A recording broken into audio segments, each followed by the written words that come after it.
Chapter 11. The Quit India Movement. The civil disobedience movement came to an end in 1934. The Parliament of England passed an Act in 1935 granting certain constitutional rights to Indians.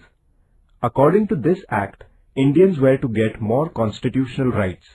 The Act of 1935.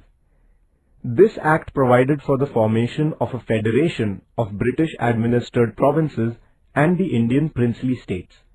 Accordingly, the working of the British-administered provinces was to be transferred to the Indian representatives.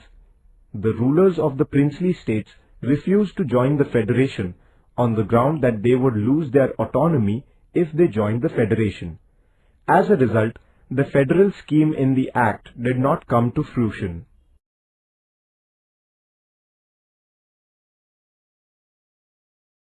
Provincial Elections.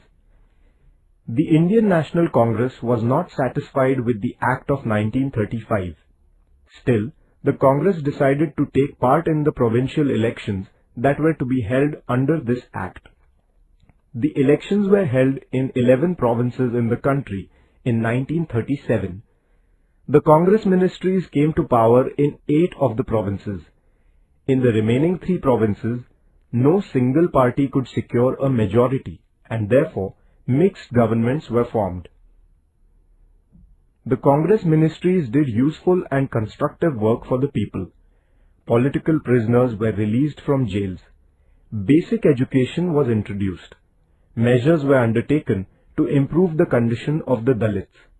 Liquor was prohibited.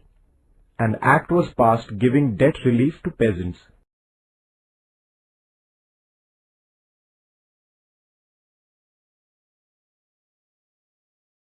The Second World War and the National Congress.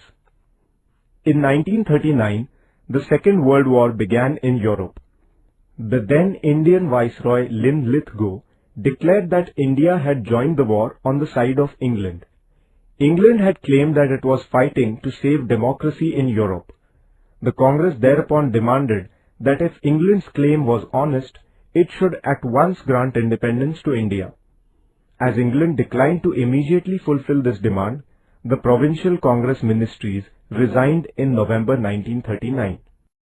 Individual Satyagraha. As it became evident that the British government was constantly ignoring their demands, the Congress decided to start an anti-war propaganda. With this end in view, it was decided that individuals would break laws singly.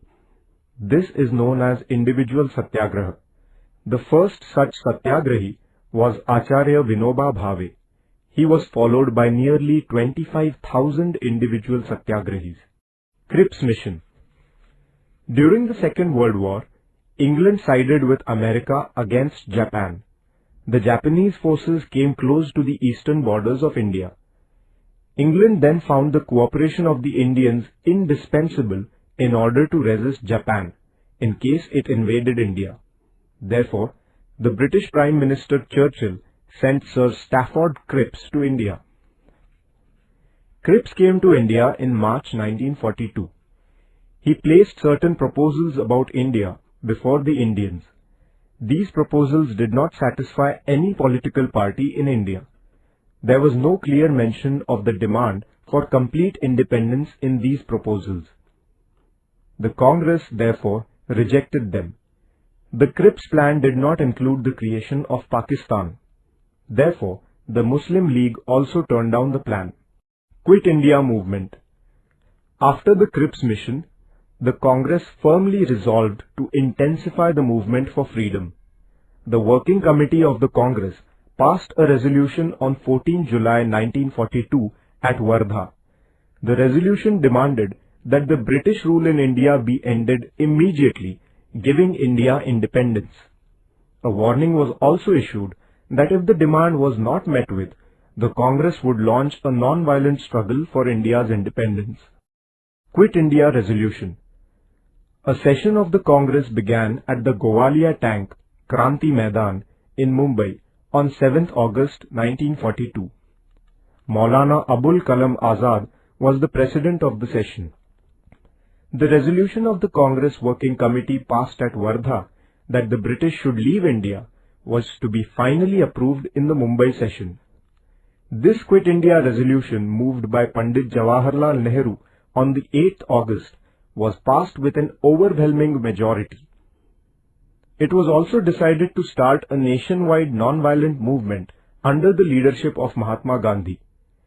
Gandhiji said, "Every one of you should, from this moment onwards, consider yourself a free man or woman. The mantra is, do or die. We shall either free India or die in the attempt."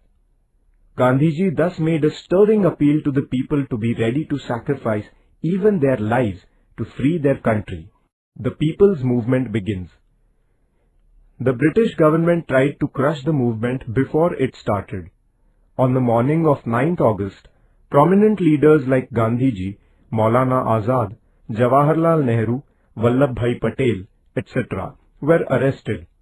The news of the arrest of the leaders spread all over the country like wildfire. People's anger knew no bounds. They took out processions in every place. Although the police made lathi charges and opened fire, the agitators were undeterred. People tried to take possession of government offices at many places. At some places, the people attacked jails, police stations and railway stations, which symbolized the oppression of the British government. The police opened fire on the people. Carrying the Indian tricolour, school children in Nandurbar took out a procession. They gave shouts of Vande Mataram. The infuriated policemen opened fire even on these small children. Shirish Kumar, a young student, fell a martyr to this firing. In Maharashtra, the young and the old alike struggled with great tenacity and courage. The struggles at many places like Chimur, Ashti, Yavli, Mahad, Gargoti, etc. have become immortal. Underground movement. Towards the end of 1942, people's movement took a new turn. Its leadership passed into the hands of young socialist leaders who had gone underground.